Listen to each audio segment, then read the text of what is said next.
Hello, everyone, and welcome to SCORE, Fairfield County's live webinar on Is Your Presentation Dry as Toast? How to Jazz Up Your Visual Presentations. I'm Bob Hogan, the webinar coordinator and a business mentor here at SCORE Fairfield County. I'm going to be your host today, and our presenter is Bud Freund. More on Bud in just a minute, but first some brief information on SCORE. SCORE is a nonprofit national partner of the SBA. And locally here at SCORE Fairfield County, we have over 100 volunteers with a wide range of industry, process, and subject matter expertise. And we offer three primary value-added services to small business owners. First of all, we offer free one-on-one individual counseling, and you can access that either by face-to-face, by video, telephone, email. And you can use the yellow bit.ly link that you see on the screen, or you can go to our website and click on the Request a Mentor button. Secondly, we offer a wide range of business education programs, about 100 throughout the year, like the one today.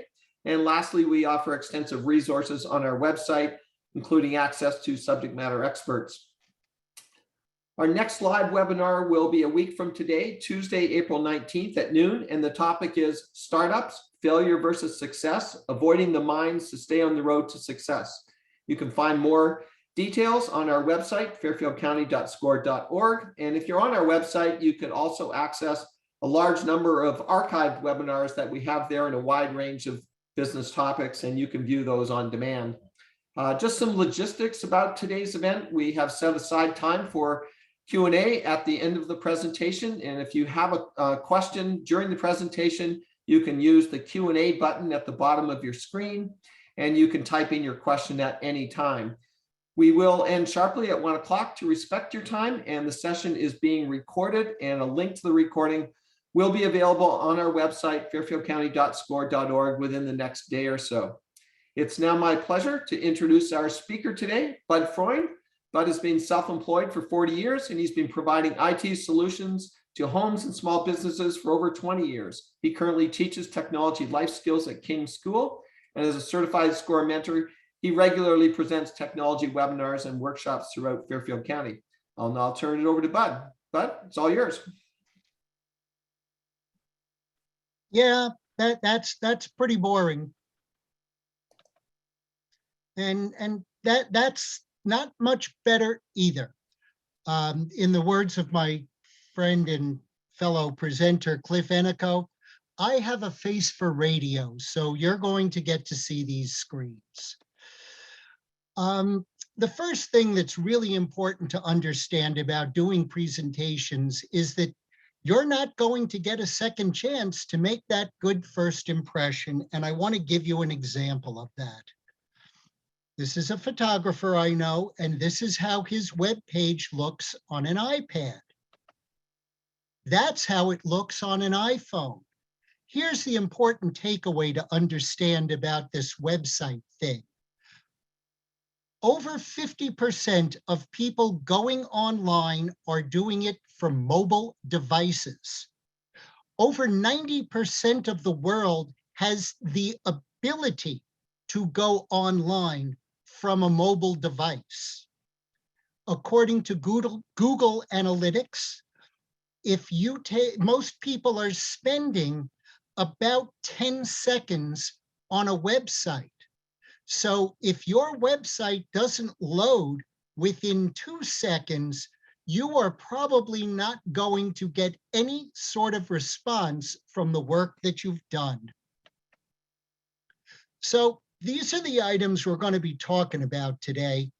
And before we dive in too deeply, I want you to take a moment to think about the last time you wanted to do something, but the appointment couldn't be scheduled because they were working on the database, or the computer wasn't working, or you had to go into the gas station in the rain because the credit card swipe at the pump wasn't working.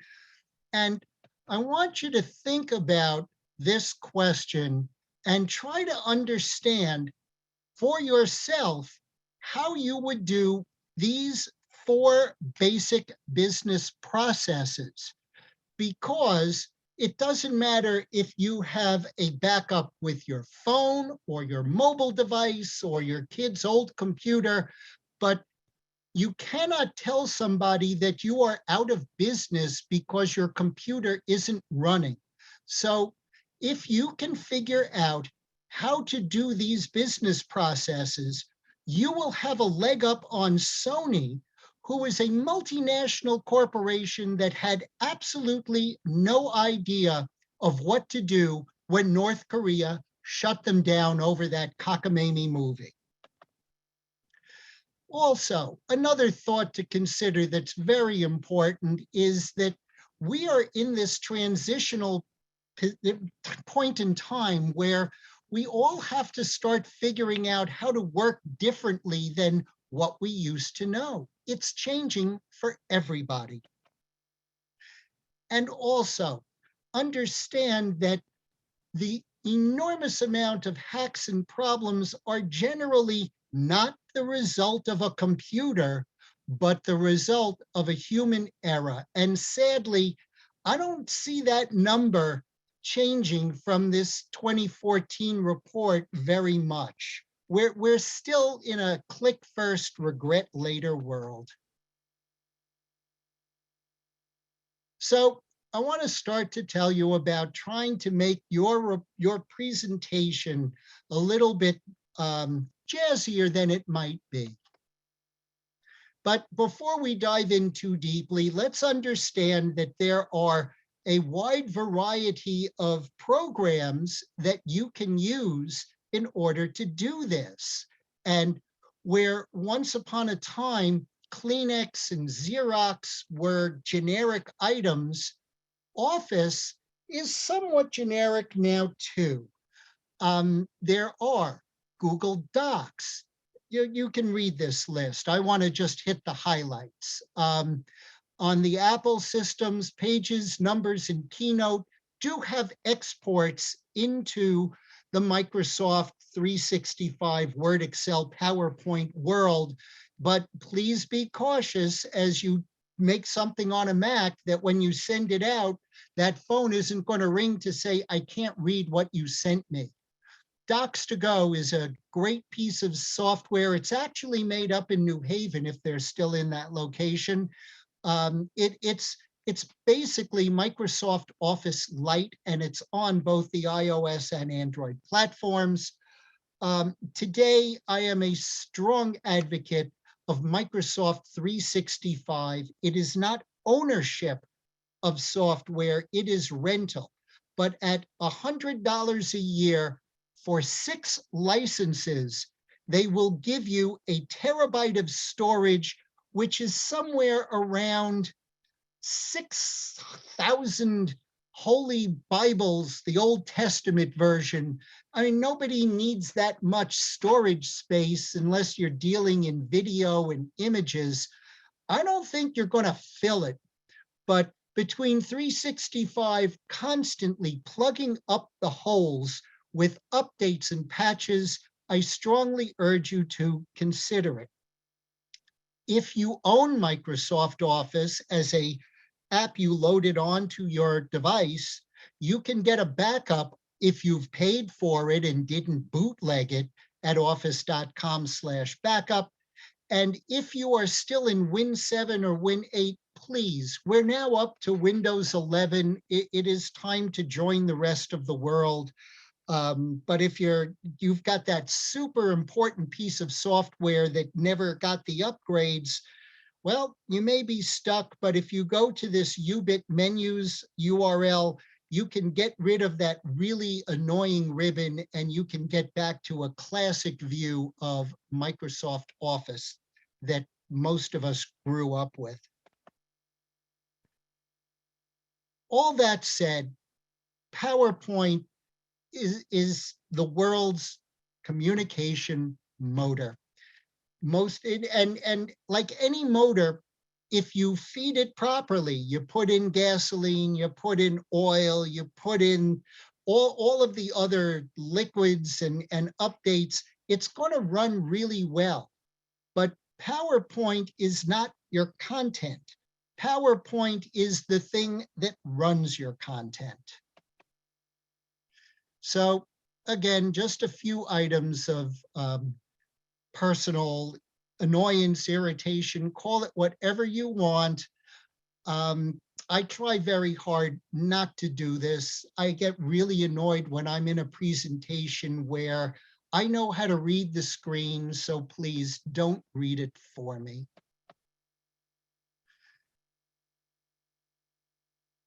I want what I want when I want it, okay? I prefer to call it the I want it now generation. And we are this first generation of people who could have instant gratification. And we'll be talking a lot about pictures. And before my hair turned gray, I would shoot the film, take it to the Kodak store, wait a day or 2 or 3 for it to come back, look at my prints or my slides, and then do my edit. All that's behind us now. Kodak has filed for bankruptcy. These are days of yore. And that human attention span was a report that was done by Microsoft Canada a number of years ago. So if you don't grab them really quick, they're going to check their email, they're going to check for text messages.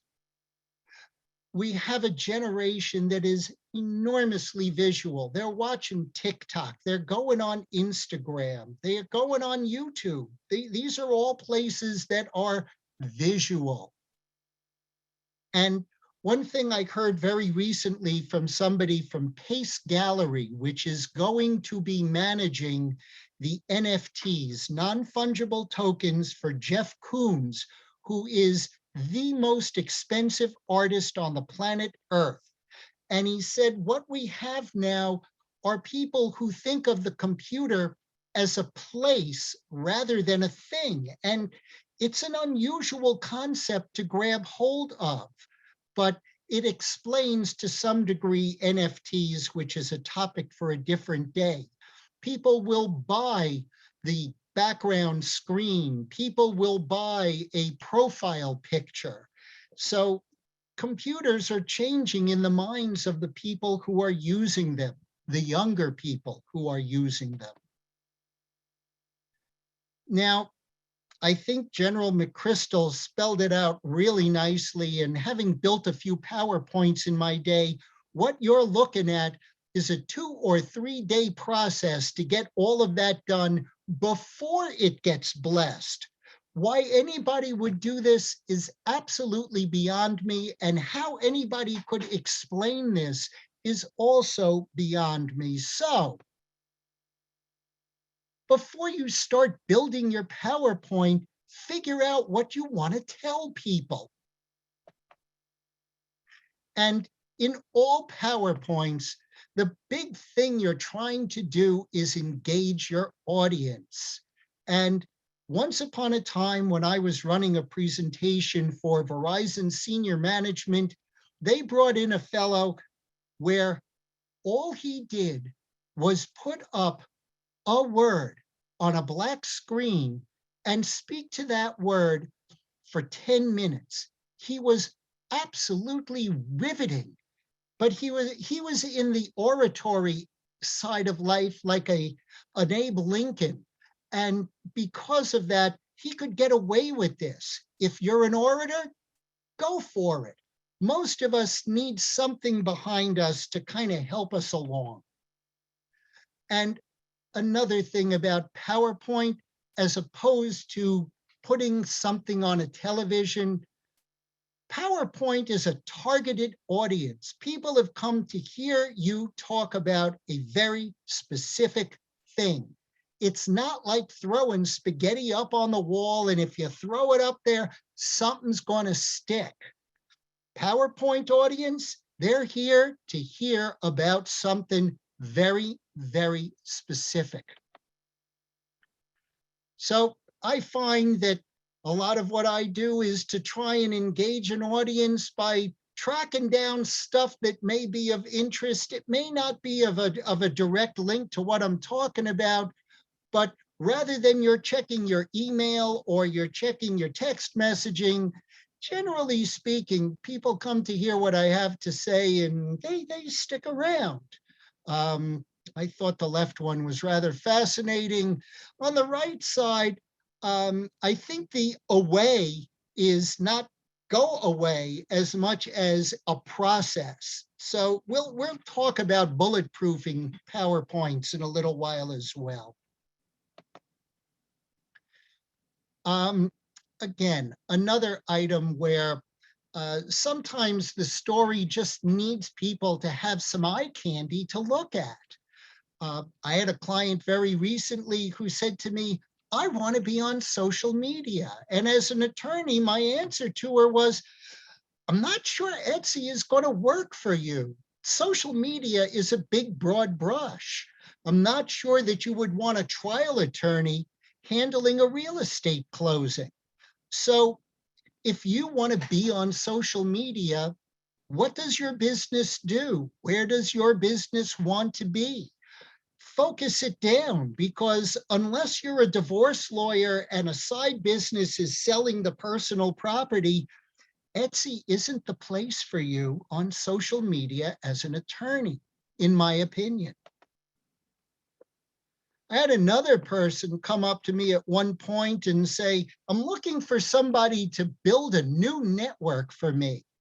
And I did my email intro, and what came back to me and the person I was introducing, what was this incredible peer-to-peer virtual buzzword mania with all these technical words. And it basically circled back to saying to this fellow, I think you need to decide whether you want to be a doctor or you want to be the IT person and do the doctoring as well.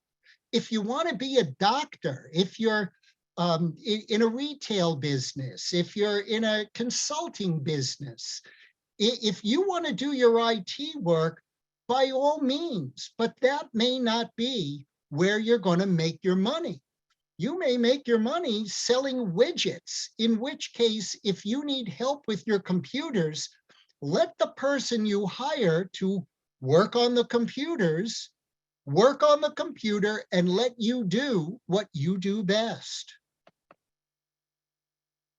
I'm a very big fan of headlines because they get a message across and it allows you to embellish on whatever it is that you're finding.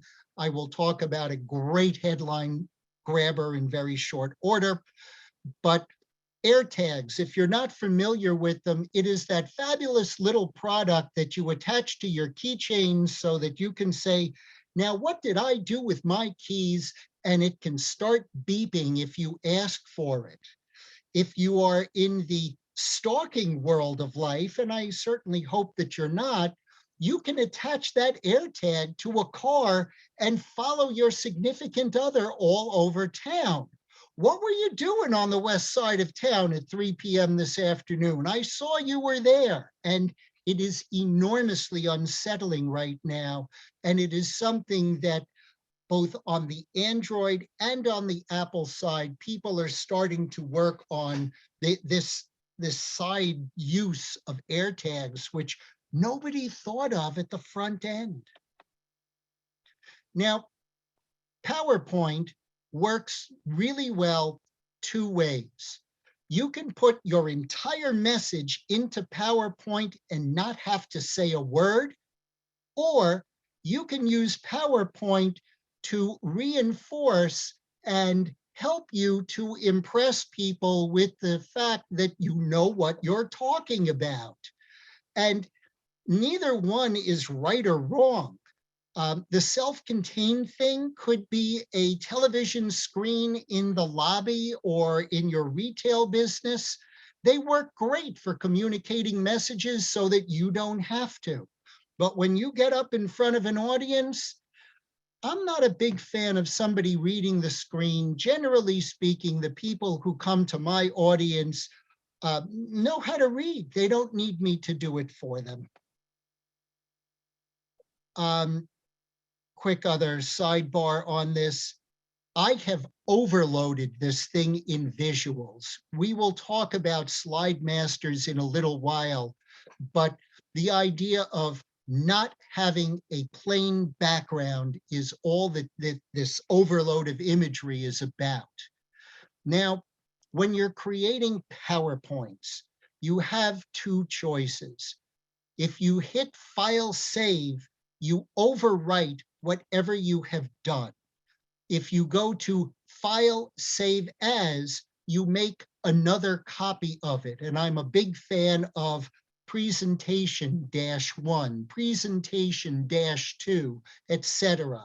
Because if you get to presentation-4 and suddenly realize that you had a fabulous slide in presentation 2, you can go back to it. Whereas if you're just hitting File Save, you are overwriting and stepping on whatever it is that you had previously created. Save your questions for the end, ask away, I'm happy to answer them.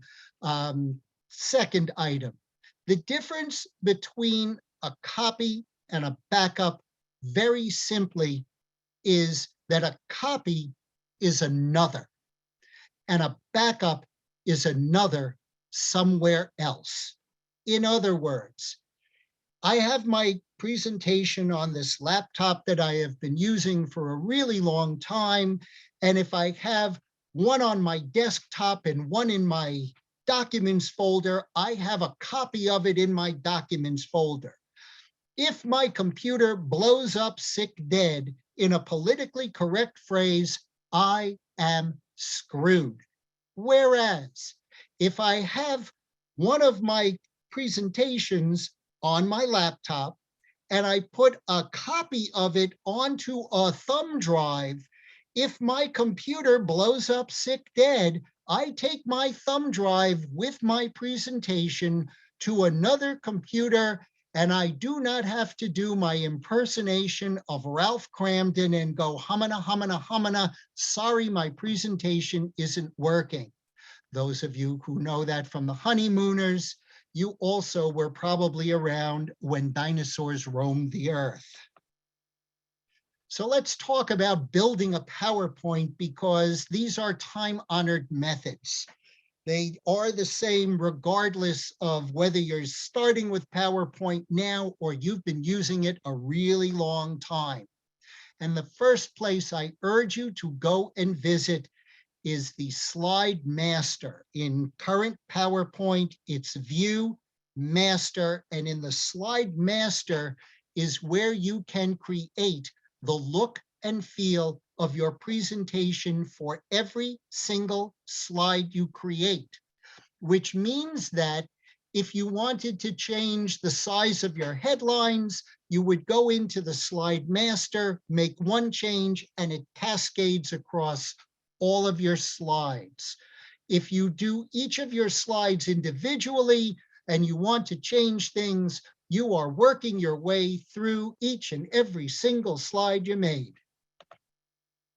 Now, I don't know about you, but at this point, I would recommend you put on your sunglasses, because your pupils are going, whoa, what just happened to me? If you are doing an online presentation, I am a really big fan of putting light text on a dark background. It pops. Let me get you out of here, because this is far more pleasing and relaxing to the eye, particularly if you are in a room where they've turned the lights down. Now your screen is going to pop. Next item. I have worked on PowerPoints that were built by people where they have done layer upon layer upon layer of stuff, and they want to fix the text 4 layers down. This will make your head explode. PowerPoint does not take up a lot of space on your computer. So rather than building tall and layering, build it wide. Make multiple slides, because if you've got a change you want to do on the 3rd slide, you don't have to dig down deep in slides 1 and 2. You just work your way across, and it's not paper. Also, if you are working your way through your presentation to see if animations like this are running properly, you press Shift F5 and it will start at that slide. You don't have to go back to the beginning and work your way all the way through. The only caveat being, If you have a soundtrack, you hit Shift F5, your music isn't going to start at that particular place in your 3-minute piece of music. You want to hear your music and see how it's running with a slideshow, you've got to hit F5 and start at the beginning. Also, as of PowerPoint 2003, you can make a CD that will have a self-contained entity that you could mail to somebody. It's in the file save as or file export of PowerPoint. Okay. Right now, we are looking at a PPS, a PowerPoint show. You can rename your PowerPoint from .ppt to .pps, and if you mail it to somebody and they double click on it, it just starts the presentation. It doesn't make them have to go into PowerPoint and press F5 to make the show begin. It's just gonna run the show. And then, of course, you've got PNGs, which are static image files. Of course, people try to fit far too much stuff onto a slide, and the people in the back of the room can't see a thing. So, 6 words across, 6 lines down. That is the rule of thumb that my daughter, when she was in junior high school, was being taught. So those coming up behind us are getting some pretty good presentation education. So let's go through a bunch of stuff here because, oh, and pay no attention to that man over there who's falling into the trap door, okay? Anyway, there are multiple image formats. JPEGs, PNGs, GIFs work really well. I would recommend GIFs as an item if you're trying to make a fancy piece of text, because GIFs will have no background. PNGs can also be built with transparent backgrounds. EPS, encapsulated postscript, are illustrations. They generally play better on the Apple side of life than on the Windows side of life. If you have an EPS and an older version of PowerPoint, you may get the world famous big red X. Audio, if you're using waves, they're going to be larger than MP3s. Video, MP4s work really well. All of these items, and you'll see this again coming up, but while it's coming to mind, I strongly urge you, if you are using music or you are using video and you have a PowerPoint presentation, create a folder called "This is my PowerPoint presentation," or whatever else you want to call that folder. Put your PowerPoint, fonts, audio, and video into that same folder. Because if you go to travel, the laws of probability clearly dictate that you will take your PowerPoint and you will leave those other things behind.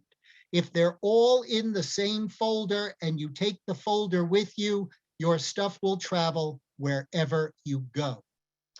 Animated GIFs, they work really well. You won't see them when you're building your PowerPoint, your PPT. You will see them as a PPS. Fonts, they'll help to jazz things up, but quite frankly, I have no idea of how Shakespeare did it, because those old English fonts, to my eye, are absolutely unreadable. So there are 2 types of fonts. There are the sans serif fonts, which have no little squigglies at the ends. And then there are the serif fonts. Serif fonts would be Times New Roman. A sans serif font would be Arial, which for those of us who have children know to be the primary character of The Little Mermaid, and of course, her sister, Helvetica. Now, if you want to see what fonts look like, Font Explorer is a free piece of software that you can install onto your PC, and it will let you manage your fonts rather nicely. Charts, we're going to talk in greater detail about that, but they add life to an image to a presentation, as long as the information isn't tiny and requires a scanning electron microscope to see. And of course, color adds life to anything you do. It would be a really boring world if we were all in black and white. So,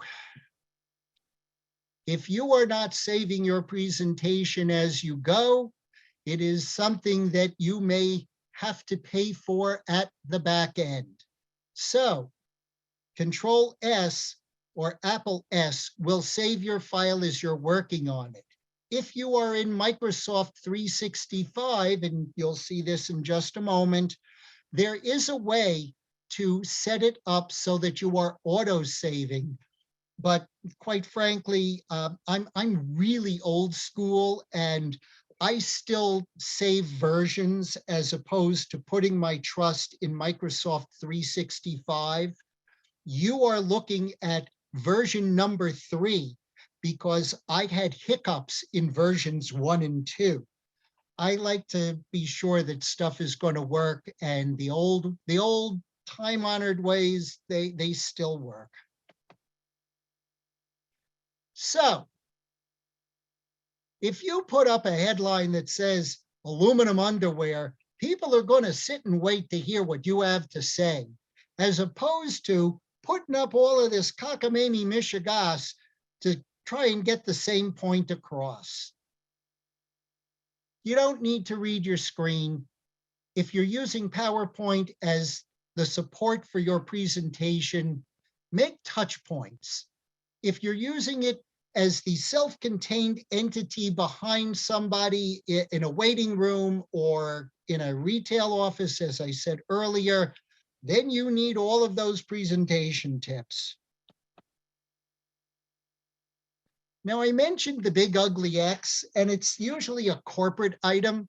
Somebody is working on their presentation that they're going to do in Tierra del Fuego, and they've built this thing with the charts that are on the corporate server.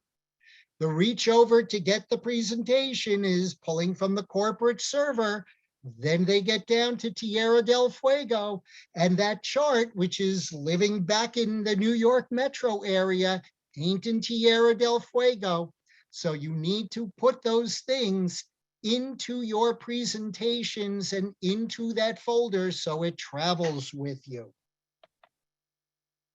And that could be your fonts. QuickTime is now more built into PowerPoint, but it's still part of the motor that runs presentations. Flash is becoming ancient history, but again, there was a point in time where you needed to embed your Flash into your PowerPoint, and it was not an easy process. You can build PowerPoint, and there used to be an export that you could turn it into a web page. However, the code that Microsoft would write for the PowerPoint page that you would create was onerous, and it would make people crazy.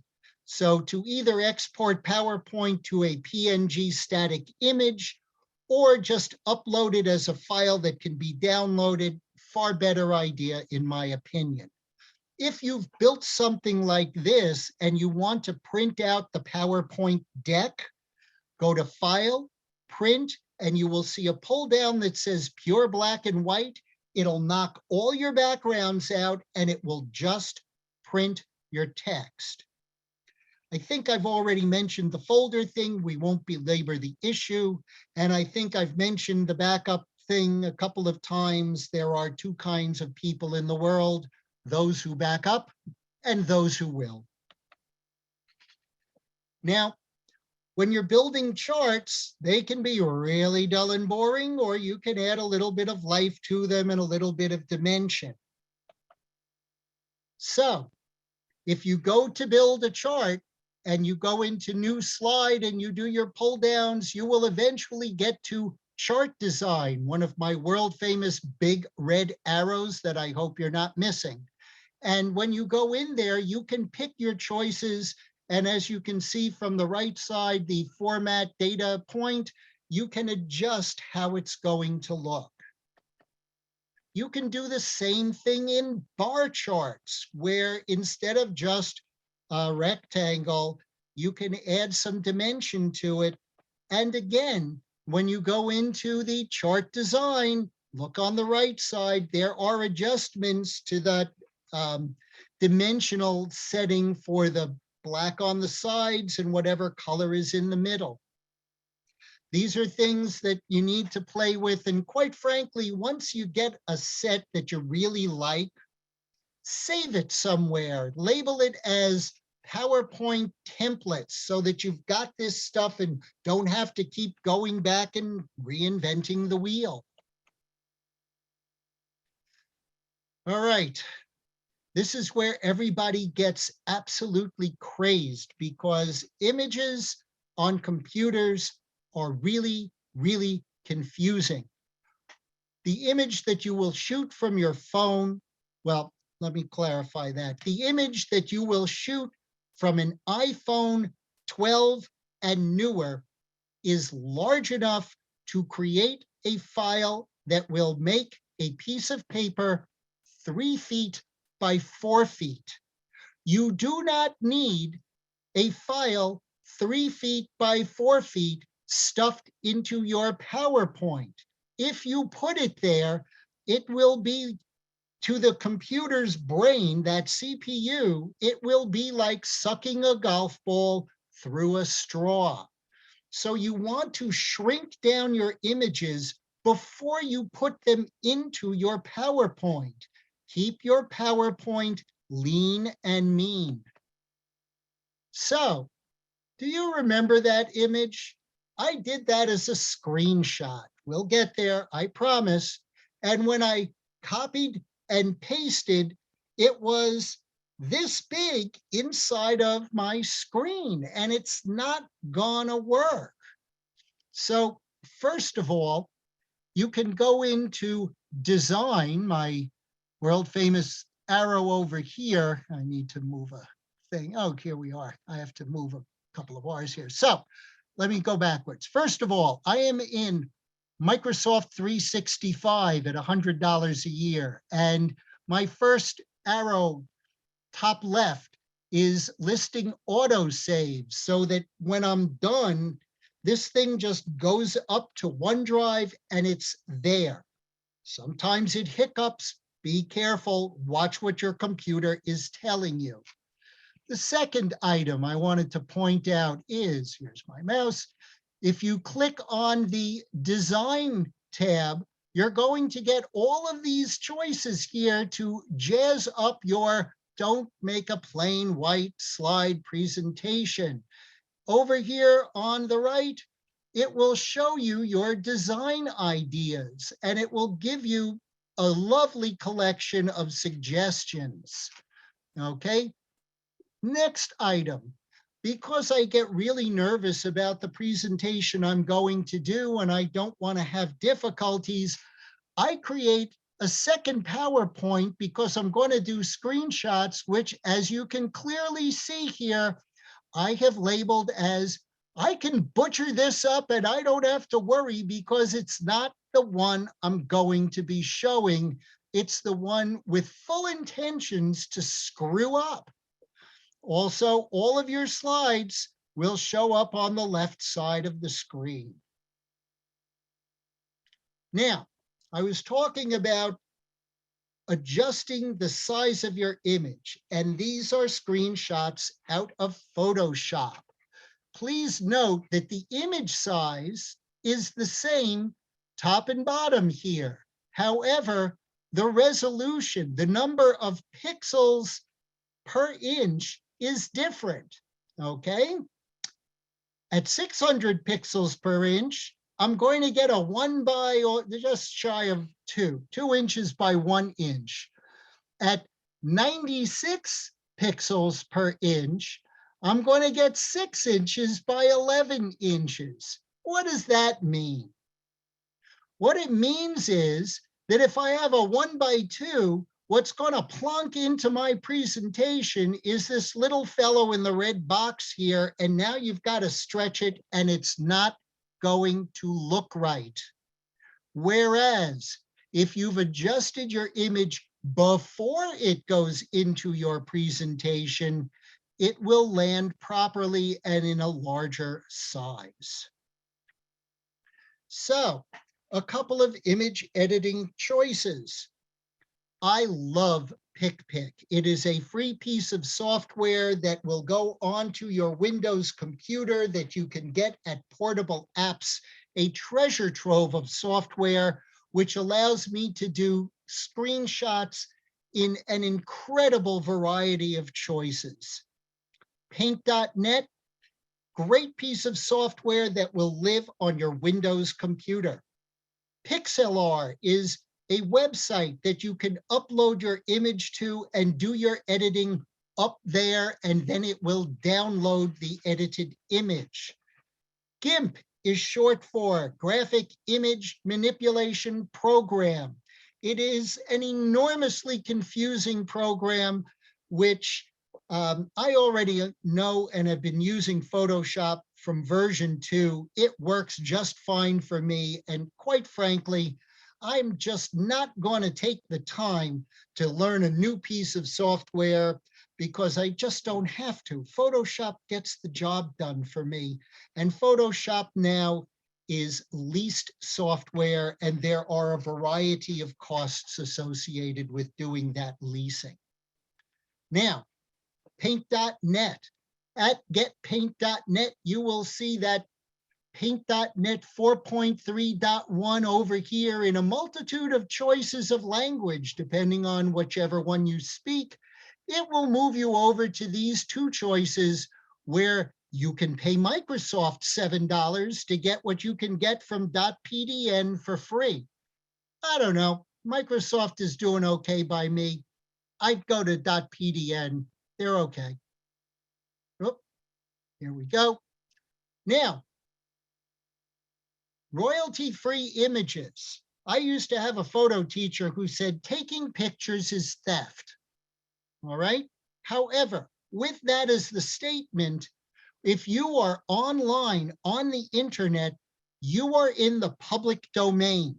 I'll say that phrase again. You're in the public domain. So if there is a photo credit, I urge you to provide the photo credit to the person that you took the image from. The New York Times gets really cranky if you take their pictures. Whereas if you're on, I don't know, a Facebook or an Instagram and you see something that looks pretty good and there's no photo credit, you may be able to take that without repercussion, but I would consult with an attorney like Cliff Enico before I go hog wild. If you're concerned, there are a number of royalty-free image choices that you can go to where you can get images and choose and use what you'd like. We also have, of course, the animation, which can be within the slide or the transition between the slides. Having done PowerPoints for many, many years, I had somebody tell me the only way we do PowerPoints in this company is you wipe right, period, end of discussion, and I've been doing it that way ever since. And of course, the more simply you can think about how your image looks, how your screen looks, the better off you will be. We are moving into a world where everybody else is going to be kind of ahead of us. So figure out, how are you going to keep up with the natives?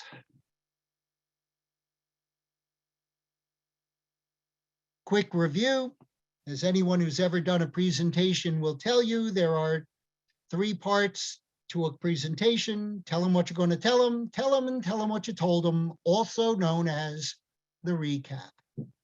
So, as I said, there's lots of choices, whether you use Google or Apple's suite of tools, or you go to Microsoft 365. If you're building PowerPoints regularly, build a master. If there's many, many screens, the alteration will happen in one place as opposed to multiple. Put all of your content in that same folder so it travels with you. Don't read your screens, and make sure that the people in the back of the room walk away from your computer. See if you can see it. Test your slides before you run them. And whether you are working on a desktop computer or you are working on a laptop, and it doesn't matter if you're Macintosh or PC laptop, 2 monitors works really, really well. 2 monitors on a desktop, just as you've envisioned. On a laptop, you can get a piece of software called Duet, which will allow you to attach by hardwire for free your iPad, and your iPad can become your second monitor on a laptop. And of course, if there's something that I didn't cover in depth enough for you, as you know, there is a YouTube for everything. So it is now time to stump the professor. Okay, thanks, Budley. We will now use the remaining time for question and answer, and we'll take as many as we can up to the top of the hour. And just a reminder, if you have a question for Budley, you can use the Q&A button at the bottom of your screen and just type that in there, and we'll take the questions. We did have a question in the chat. Just want to reiterate that the session has been recorded and will be available on our website in the next day or so. So you'll be able to, listen to it and stop and take screenshots or whatever you need of the various things that Budley has given us today, because there is a lot of material that's been covered. So maybe I'll just start with the first question. But Budley, any tips on verbally making your presentation better? My public speaking has come through trial and error. I find that if you can work in full sentences as opposed to anybody says to me, my knee-jerk response is, no, I don't know. That's why I came here to listen to you. So don't use the phrase, And again, YouTube has a number of webinars or strategies on public speaking. Good advice. Our next question is from Kim. And what is a good slide limit for presentations? Oh, less is more. Less is always more. We do 1 hour prezos here in SCORE because after a while, your eyes are going to start to glaze over. That 6x6 rule is really helpful in dictating how many slides you need.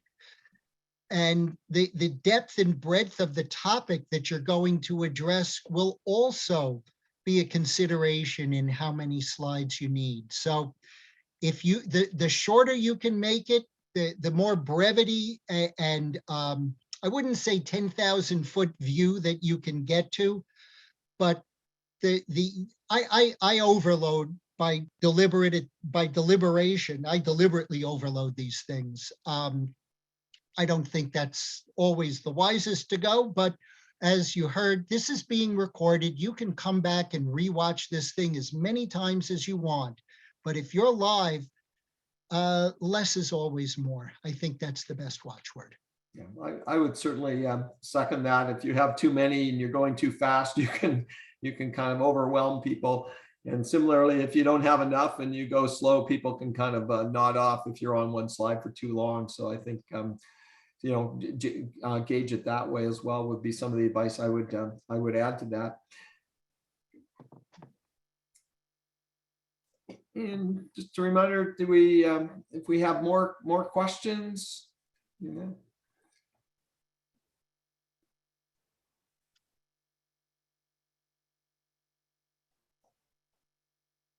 Okay. Okay, wait a sec. We've got one more from Jana.